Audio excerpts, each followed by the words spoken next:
حدیث پاک میں حضور سید دو عالم صلی اللہ علیہ وسلم نے ارشاد فرمایا کہ میں نے رمضان المبارک کی آخری راتوں میں شب قدر کو دیکھا، یعنی میں نے اعتکاف کیا تو اعتکاف کے اندر مجھے شب قدر دکھائی گئی۔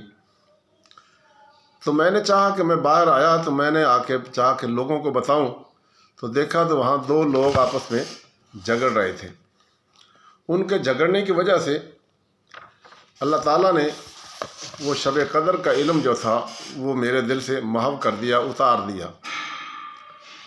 اس حدیث سے معلوم ہوتا ہے کہ شب قدر کی خصوصی رحمتوں میں حصہ دار بننے کے لیے کیا چیز ضروری ہے۔ وہ چیز یہ ہے کہ آدمی کے اندر لڑائی جھگڑے کا مزاج نہ ہو۔ اگر کوئی بندہ لڑائی جھگڑے کا مزاج لیے ہوئے شب قدر کو تلاش بھی کرے گا نا تو اوروں کو تو نظر آ جائے گی، لیکن اس بندے کو کبھی نظر نہیں آئے گی۔ اس کا دل نفرت جیسے منفی جذبات سے خالی ہونا چاہیے۔ اس کا ذہن پوری طرح مثبت انداز میں سوچنے والا ہو۔ جو عورت یا مرد اپنے اندر اس قسم کی مثبت شخصیت رکھتے ہوں انہیں شب قدر کی رحمتوں میں حصہ ملے گا، جو اس طرح کی منفی چیزوں سے اپنے آپ کو بچائے ہوئے ہوں۔ دوسرا ایک اور حدیث میں فرمایا کہ حضرت سیدہ عائشہ رضی اللہ تعالیٰ عنہ نے عرض کیا، یا رسول اللہ صلی اللہ علیہ وسلم، اگر مجھے شب قدر مل جائے، میں پا لوں، تو میں پھر کیا دعا کروں؟ تو آپ نے فرمایا، اللہم انک عفو تحب العفو فاعف عنی یا غفور یا غفور یا غفور۔ اے اللہ، تو سر تاپا معافی ہے اور تو معاف کرنے کو پسند بھی کرتا ہے، بس تو مجھے معاف کر دے۔ یہ حدیث بتاتی ہے کہ شب قدر میں آدمی کے اندر سب سے زیادہ طلب کس چیز کی ہونی چاہیے، یعنی اگر اسے اللہ تعالیٰ شب قدر دکھا دے، اسے مل جائے، تو پھر وہ کیا چیز مانگے؟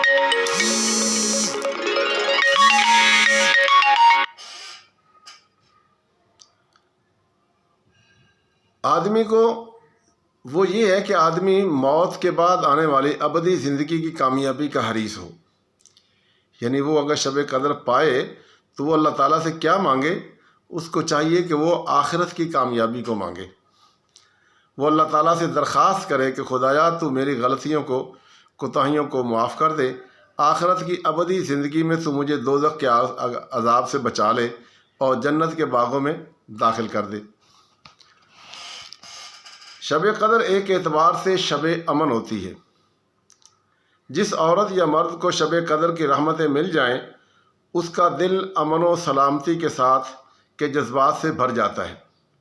اس کی سوچ امن والی سوچ ہو جاتی ہے، اس کی سوچ سلامتی والی سوچ ہو جاتی ہے، اس کی گفتگو امن اور سلامتی کی گفتگو ہوتی ہے، اس کا کردار پرامن کردار ہوگا، اس کا طریقہ پرامن طریقہ ہوگا، اس کی پوری شخصیت امن پسند شخصیت بن جائے گی۔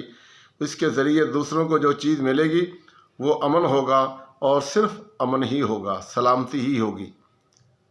یہ کبھی نہیں ہو سکتا کہ اس کو شب قدر نظر آئے، شب کی برکات ملیں اور وہ صبح جناب دوسروں سے لڑائی جھگڑا اسی طرح انسان رہے۔ ایسا نہیں ہوگا۔ وہ یقیناً ایک پرامن شخصیت بن جائے گا، اور اس کی سوچ، اس کا رخ، اس کی یوں کہ جو اس کی پوری شخصیت ہی تبدیل ہو جائے گی۔